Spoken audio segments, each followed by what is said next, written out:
are aggrieved.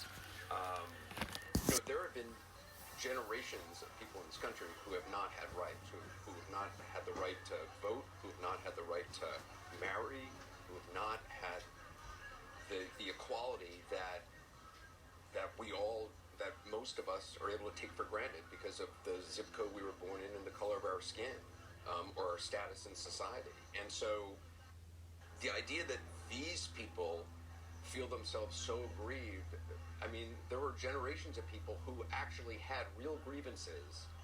These are wannabe weekend warriors who are all just hopped up and filled with self-righteous indignation based on lies. This is treason. This is treason. This is insurrection. This is rebellion. Period. I have heard people looking at small protests in Portland, Oregon, where people were tear gassed, beaten, kidnapped. And they said, no. Whatever you do to those protesters is okay, because we have to have law and order. We have to have law and order. This is rebellion. It is treason. It is lawlessness. It is unacceptable. And we are on a glide path at this point to having to look down the barrel of possible civil war. When all the things we talk about up here sound so abstract. When we talk about the peaceful transfer of power, it just sounds like something from a book. This is what it looks like when you don't have a peaceful transfer of power. Abraham Lincoln talked about some people want rule or ruin. If I can't have it my way, I'll burn the whole country down. If I can't have it my way, I will burn the country down. So now I don't think that Republicans and conservatives can look at this and say this is okay. I'm calling on all of my conservative friends, my Republican friends, to say, what would I do if Black Lives Matter dropped 30,000 black people on the nation's capital and laid siege to the seat of power in the middle of a joint session of Congress and broke in? What would I say if Black Lives Matter did that? I'm going to say that right now. What would if Muslims did it? If Muslims dropped 30,000 Muslims on the seat of government in the middle of the joint session of Congress and ran in there and there was blood on the floor and tear gas, what would we be saying? If you believe that we are all one people, you don't like the hyphenations. If you believe that we're all one country, if you won't believe in law and order, if you're against traitors, if you are for patriotism, there needs to be a uniform denunciation from top to bottom of the Republican Party of what we're seeing. And the last thing I just want to say is this. For Keisha Lance Bottoms, a black woman who was a mayor of Atlanta, when they started rioting in Atlanta, she stood up and she said, you stop it. You don't do this in Atlanta. You don't do this in America. She stood up to her base and told them to go home. Where is the President of the United States? Where is Donald Trump? Show the wisdom and the intelligence and the strength of a black woman mayor of Atlanta in the middle of this riot, and then we can get someplace. Now, the difference here is that the mayor did not incite the riot. That's right. And the President of the United States said, Rick, I really respect what you said, but I don't understand how you don't understand how we got here. We know how we got here. We know that words matter. And when the President of the United States says again and again and again that these institutions are corrupt, they're rigged, the election was fraudulent, they're stealing it from you, when he goes out and addresses these very people today and tells them that they have to be strong and urges them to march down to the Capitol, I don't understand how you don't understand how this happened. We know how it happened. And he is culpable for this. Winston Churchill said, dictators ride to and fro upon tigers which they dare not dismount, and the tigers are getting hungry. The president sits in the White House, and the tigers are loose at the Capitol. Let me just say one more thing, Gloria. I am the son of an immigrant who fled a country because of scenes like this and came to the United States because this was a country of law. This is a country of laws, and many of us share that story. I am in tears today to see this scene. this is not an American scene, and this was not a necessary scene.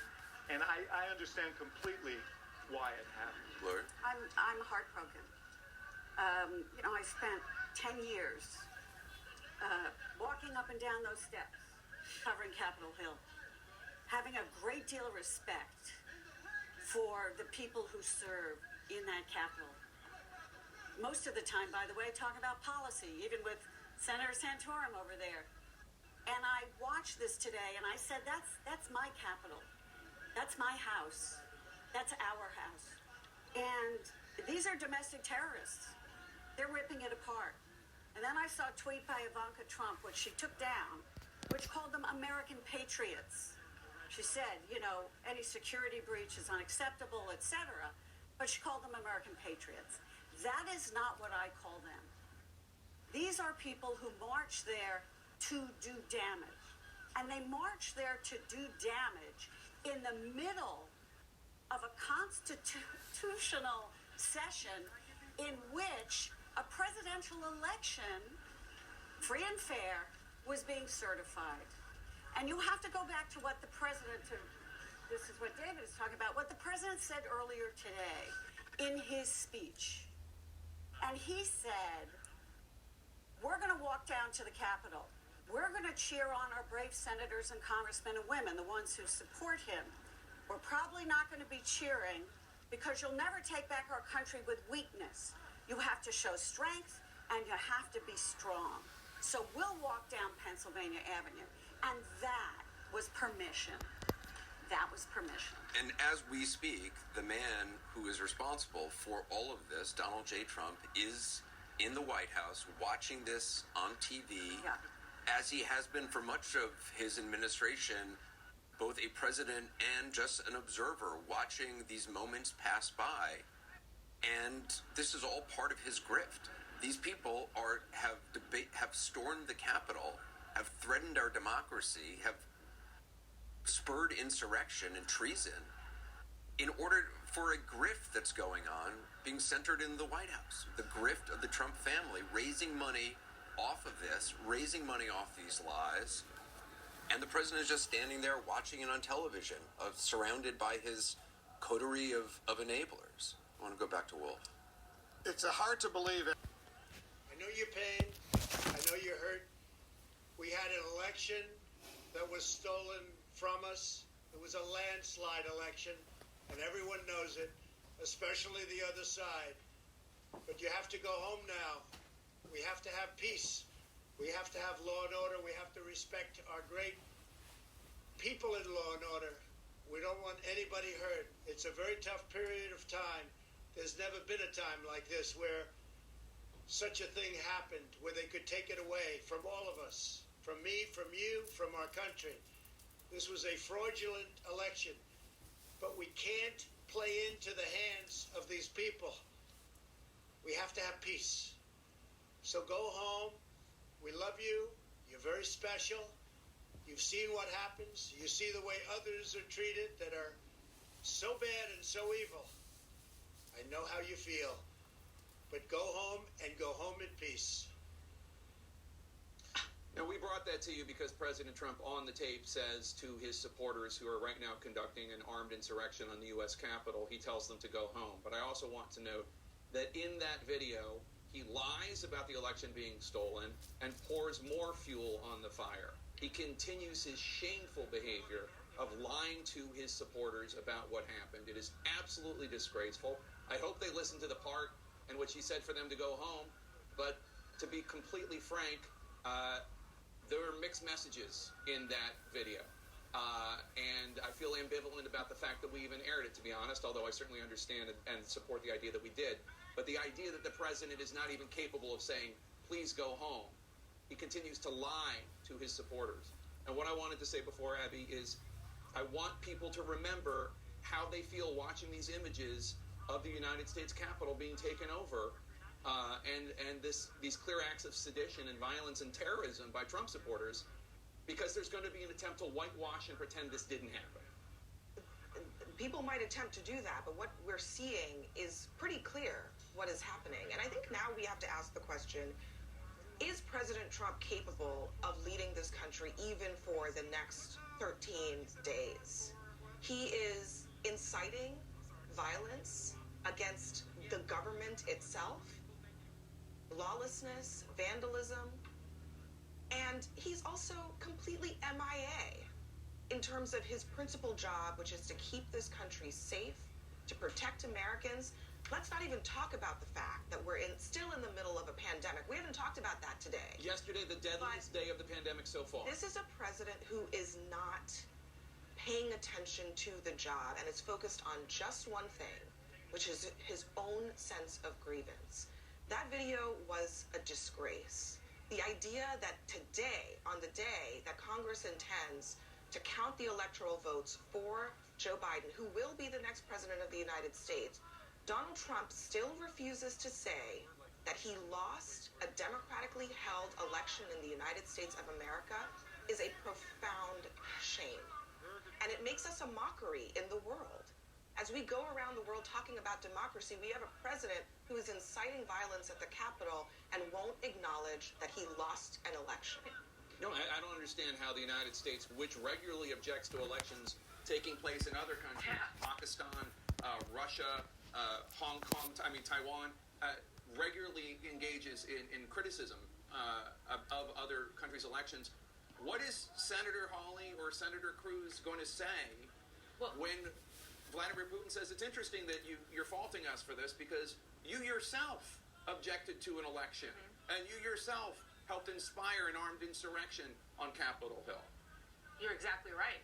And the notion of consistency and clarity of message and purpose is unfortunately so far behind us with these issues. And we just have to say over and over again, because what we just heard from the president was so, aside from the fact that he said go home, which was the appropriate thing to say, he said that the election was stolen from us. No, that is what you're seeing on Capitol Hill right now. Exactly. What you're seeing on Capitol Hill right now are people, to quote you, Abby, in his name, going to the Capitol, trying to steal the election for Donald Trump, the election that Mitch McConnell stood on the Senate floor just hours beforehand, not even hours, minutes before this happened, and said, this wasn't even close. This wasn't even close. Donald Trump didn't even come close to winning this election. That is the reality. That is the top Republican in the United States Senate saying that, and saying it for a reason. And the Republicans you were talking about, Josh Hawley, I don't know yet about him, but Senator Cruz, I'm already hearing from an aide to him, this is not what he wanted. I think he also tweeted, violence is not the right way to go, so on and so forth, that he was doing his constitutional duty, which might not duty. He's doing what is allowed in the Constitution. No, Democrats but he wasn't. Well, and he was calling for something else. Right. Well, Democrats in the past, this is almost besides the point because of what's going on here, but Democrats in the past, and you've pointed this out, have objected during this process, but they haven't done it at the behest of a candidate who refuses to concede the election. That has never happened, and that is the big difference here, because that is what these people, these rioters, are responding to. They're responding to the president and his enablers on Capitol Hill. I think about how we started this day, and I not looking back too far, but just to recall that hours ago, we were talking about the way in which Republicans had fed these conspiracy theories and coddled them for many, many months and even years, living in this imaginary world created by Donald Trump. And they had lost control of that, not knowing that hours later we'd be looking at this incredible scene. But this is the consequence of years of people in Washington refusing to have the courage to stand up and say, right is right and wrong is wrong, and there are facts and there are fictions in the world. And there was a time in this town when the differences between the two parties were about policy, they were about taxation, they were about the role of government. Now the differences between the two parties are about who believes in facts and who doesn't. Ulysses, that should not be the case, but that is what we are dealing with right now. And I know, because I talk to Republicans all the time who privately will say that they want to get back to that time where they were talking about things that really mattered, but they can't because they have nurtured this monster and now it is devouring them. Ulysses S. Grant said in 1861, there are now but two parties, patriots and traitors.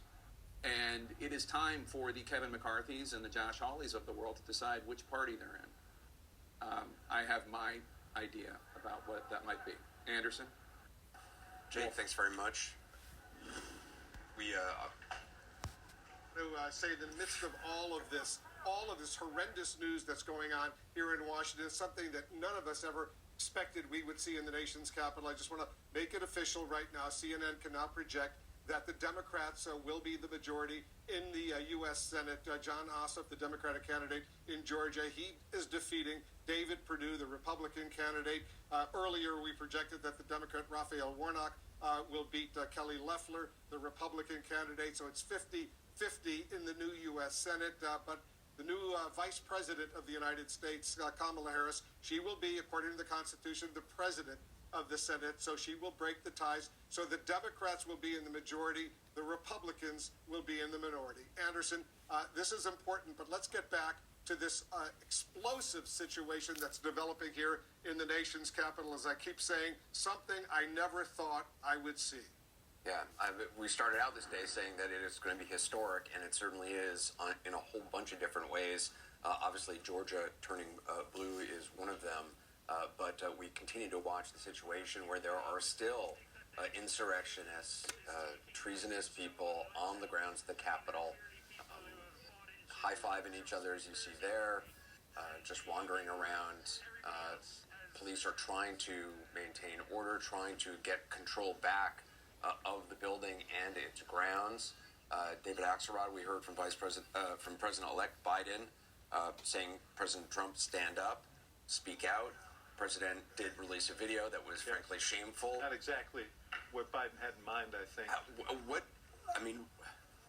How do you see this day? Well, first of all, let me say about Biden's remarks, it underscores what we've seen since the election, because basically Donald Trump has resigned the presidency as of his election. He's just been working on this project of persuading people that the election was stolen from him, as we've dealt with a pandemic, a cyber attack from Russia, and many other problems. He's been running a grift while people are dying. And in each instance, Biden has stood up and played the role that people expect a president to play, and he did it again today and said the things that you would expect a president of the United States to say. As for the president's video, Dana was exactly right.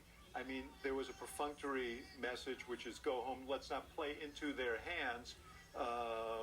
But as he called these treasonous folks very special. And he repeated the idea that the election was stolen from us, stolen from you, stolen from our country. That is the jet fuel that is propelling this insurrection at the Capitol, this lie. And he just used the video to repeat it again. Can I just say, we're watching these images of people, some of them leaving the Capitol grounds, wandering back, high-fiving each other, smiling, quite pleased with themselves for what they have done today. And it's truly just outrageous and pathetic. Each of these people should be shamed for what they have done today. We should look at their faces, and if I was standing on that street, look at them. They're high-fiving each other for this deplorable display of completely unpatriotic, completely against law and order, completely unconstitutional behavior. It's stunning, and they're going to go back, to the Olive Garden and to the Holiday Inn that they're staying at in the Garden Marriott, and they're going to have some drinks, and they're going to talk about the great day that they had in Washington, and they really did something and stand up for something, and they stood up for nothing other than mayhem, and a man who is, in the despicable waning days of a failed presidency. Where are the arrests? This is what I want to know. These are people who invaded my capital. I mean, look at this buffoon dressed up as the revolutionary. There's nothing revolutionary about him. Nothing. But where are the arrests? These are people who are breaking the law. who are breaking into a federal building, which Joe Biden called the Citadel of Liberty, and the President of the United States spoke about not at all. Didn't